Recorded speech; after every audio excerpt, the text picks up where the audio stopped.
Hey everyone, welcome you all again on Biology Corner. So today we are going to discuss about the very exciting news New Education Policy 2020. तो जैसा सभी लोगों को पता है कि 29 जुलाई को न्यू एजुकेशन पॉलिसी 2020 को अनाउंस किया गया है और यहाँ इंडिया के एजुकेशन सिस्टम में कई सारे चेंजेस जो जो पुराना एजुकेशन सिस्टम के जो रूल्स हैं उनमें कई सारे चेंजेस या हम कह सकते हैं कि कई सारे मॉडिफिकेशंस यहाँ किए गए हैं। तो बेसिकली जो सबका एक ड्रीम रहा है कि इंडिया का जो एजुकेशन सिस्टम है उसे चेंज होना चाहिए, तो वो फाइनली चेंज हो गया है। लेकिन अब बात इस टॉपिक पे करनी है कि किन-किन चीज़ों में चेंज हुआ है और वो स्टूडेंट्स के लिए कितना बेनिफिशियल होने वाला है। तो अगर शॉर्ट में समझें कि बेसिकली किन चीज़ों को चेंज किया गया है, किन चीज़ों पर अब मेनली फ़ोकस किया जाएगा। तो यहाँ 2-3 चीज़ें हैं, जैसे कि हम हमेशा बात करते हैं कि इंडिया का जो एजुकेशन सिस्टम है, वहाँ थ्योरेटिकल नॉलेज को ज़्यादा इम्पोर्टेंस दी जाती है। तो अब वैसा नहीं होगा, अब जो मेन फ़ोकस है वो प्रैक्टिकल नॉलेज पर रहेगा, ना कि थ्योरेटिकल नॉलेज पर। सेकंड चीज़ कि स्टूडेंट्स जो है वो डिमोटिवेट ना हों, इसके लिए उनको केवल बुक नॉलेज पर ही वो केवल डिपेंड अब नहीं रहेंगे। अगर कोई स्टूडेंट है जो अपने स्कूल में अपने एकेडमिक चीज़ों के अलावा अगर कोई करिकुलर एक्टिविटी में बहुत ज़्यादा वो स्किलफुल है, बहुत ज़्यादा टैलेंटेड है, तो उसको बिल्कुल इक्वली उसकी करिकुलर एक्टिविटी को भी वहाँ इम्पोर्टेंस दी जाएगी। सेकंड चीज़ ये हुई। थर्ड चीज़, ऐसा नहीं होगा कि जो जो एग्ज़ाम्स के मार्क्स हैं, केवल उन्हीं के बेस पर एक स्टूडेंट्स को जज किया जाएगा, केवल एक स्टूडेंट को जज किया जाएगा, ऐसा बिल्कुल नहीं होगा। उसकी स्कूल में पूरे 1 ईयर में जो परफ़ॉर्मेंस होगी, अपने दोस्तों के साथ बातचीत करने का तरीका, अपने टीचर के साथ बात करने का तरीका, इवन जो करिकुलर एक्टिविटीज़ हो रही है उसमें उसका कैसा प्रेज़ेंटेशन है, इन सारी चीज़ों के बेस पर ही उसका जो रिकॉर्ड कार्ड होगा फाइनल, वहाँ उसी हिसाब से उसी अकॉर्डिंग वहाँ प्रेज़ेंट किया जाएगा। इसका क्या मतलब है, क्या पर्पस है इसका, ताकि जो स्टूडेंट्स हैं वो डिमोटिवेट ना हों। क्योंकि हमने कई बार देखा है कि अगर एक स्टूडेंट है जो पढ़ाई में अच्छा नहीं है लेकिन करिकुलर एक्टिविटी में अच्छा है, तो उसको बराबर इम्पोर्टेंस मिलनी चाहिए। तो बेसिकली इन्हीं चीज़ों के बारे में यहाँ बात की गई है। तो अब हम स्टार्ट करते हैं और पॉइंट टू पॉइंट हर एक चीज़ को देखते हैं। The new academic session will begin in September to October. जैसा कि सभी लोगों को पता है, ड्यू टू कोविड-19 जो न्यू एकेडमिक सेशन जुलाई से स्टार्ट होने वाला था, अब वो सितंबर टू अक्टूबर से स्टार्ट होगा और गवर्नमेंट ने जो न्यू एजुकेशन पॉलिसी अब जो अप्लाई करेगी, वो न्यू सेशन पर ही वो अप्लाई होगी। ठीक? अब यहाँ जो मेन चेंजेस हुए हैं, उसमें सबसे मेन चेंज क्या है, 10+2 सिस्टम। इस 10+2 सिस्टम को रिप्लेस कर दिया है 5+3+3+4 सिस्टम से। इसका मतलब क्या है? पहली चीज़, यहाँ पे 10+2 का क्या मतलब समझ में आ रहा है कि 10th जहाँ से बोर्ड की क्लास स्टार्ट हो रही है, केवल वहीं पे स्टूडेंट्स की पढ़ाई पे फ़ोकस किया जाता था। लेकिन यहाँ स्टार्टिंग से जैसे ही बच्चा स्कूल में एंटर करता है, वैसे ही उसकी क्या बेसिक नीड्स होनी चाहिए, उसकी बेसिक नीड्स के अकॉर्डिंग उसको क्या मिलना चाहिए स्टडी में, है ना? तो यहाँ वहीं से चीज़ों पर फ़ोकस किया जाएगा। जैसे 5 का मतलब है प्री प्राइमरी क्लास से लेके सेकंड क्लास तक। जैसे ही बच्चा अपनी इनिशिएट फ़ेज़ में स्कूल में एंटर करेगा, तो सेकंड क्लास तक इस बीच में, इस सेशन में बच्चे को क्या पढ़ाया जाना चाहिए नहीं, उन चीज़ों पर ध्यान यहाँ दिया जाएगा ताकि बच्चा यहाँ अपने आप को एडजस्ट कर पाए। अब ऐसी कौन-कौन सी चीज़ें हैं जो यहाँ चेंज चेंज की गई हैं, उनके बारे में हम बाद में बात करेंगे। देन नेक्स्ट 3 ईयर का मतलब है 3rd टू 5th क्लास में किस तरह का सब्जेक्ट होना चाहिए, किस तरह का बच्चों को पढ़ाया जाना चाहिए, ठीक है? नेक्स्ट 3 ईयर का मतलब है 6th टू 8th क्लास में किस तरह का सब्जेक्ट रिलेटेड कोर्स होना चाहिए, जो उनके लिए सूटेबल हो। ठीक है? लास्ट 4 का मतलब है 9th टू 12th में किस तरह का क्या सिलेबस होना चाहिए जो उनके लिए सूटेबल हो। ठीक है? तो सबसे पहले बात करते हैं प्रिपरेटरी फ़ेज़ की, प्रिपरेटरी क्लास की। तो यहाँ पे जो 5 साल से नीचे के जो बच्चे होंगे, है ना? 5 साल से नीचे के जो बच्चे होंगे यानी कि जो बच्चे स्कूल में अभी जिन्होंने इंटर किया है, जो प्री प्राइमरी क्लास से सेकंड क्लास के बीच में हैं, उनको बाल बाटिका नाम की क्लास में भेजा जाएगा। बाल बाटिका क्लास का एक नाम रखा गया है और जिसमें बच्चों को किन चीज़ों पर फ़ोकस करवाया जाएगा? केवल केवल उनके कम्युनिकेशन पर, केवल उनकी जो मदर टंग लैंग्वेज जो है, उसी चीज़ पर यहाँ फ़ोकस करवाया जाएगा।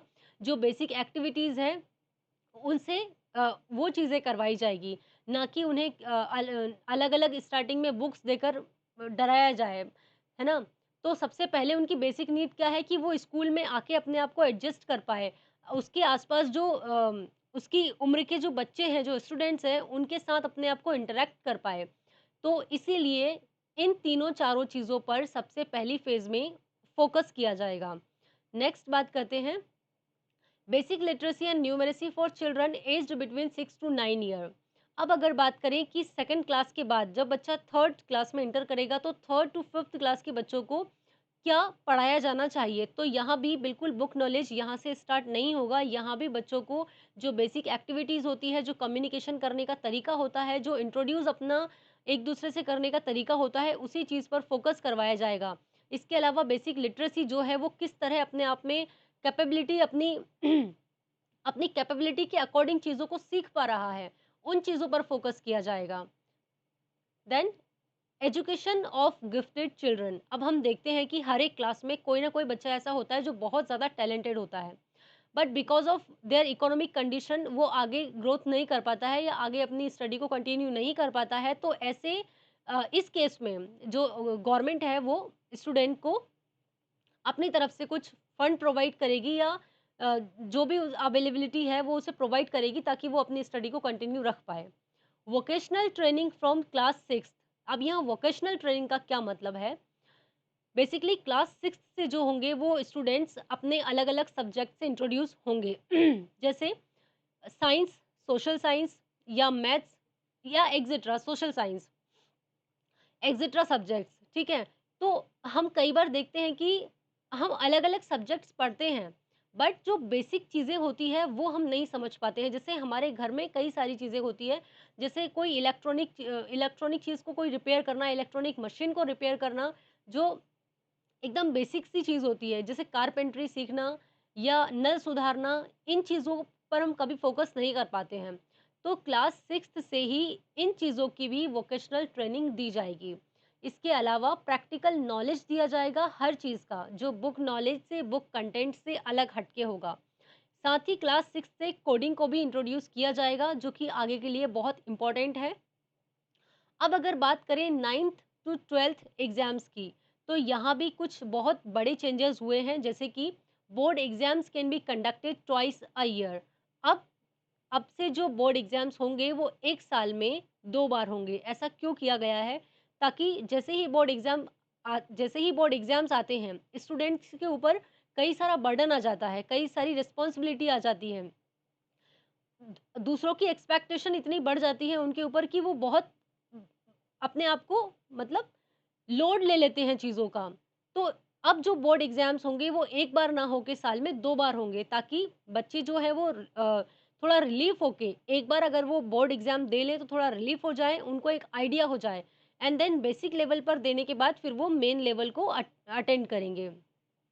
सेमेस्टर सिस्टम यहाँ हो जाएगा, 1 साल में उनके 2 बार मेन एग्ज़ाम्स होंगे।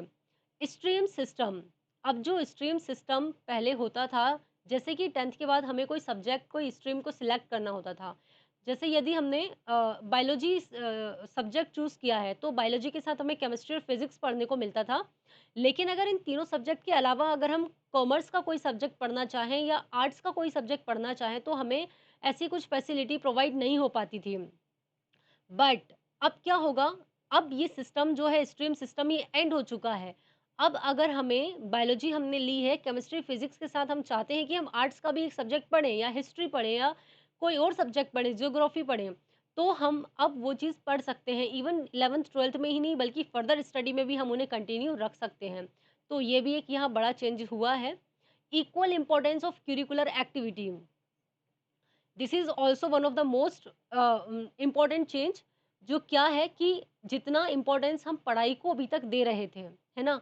उतना ही इक्वल इम्पोर्टेंस अब हम करिकुलर एक्टिविटी को भी दे पाएँगे।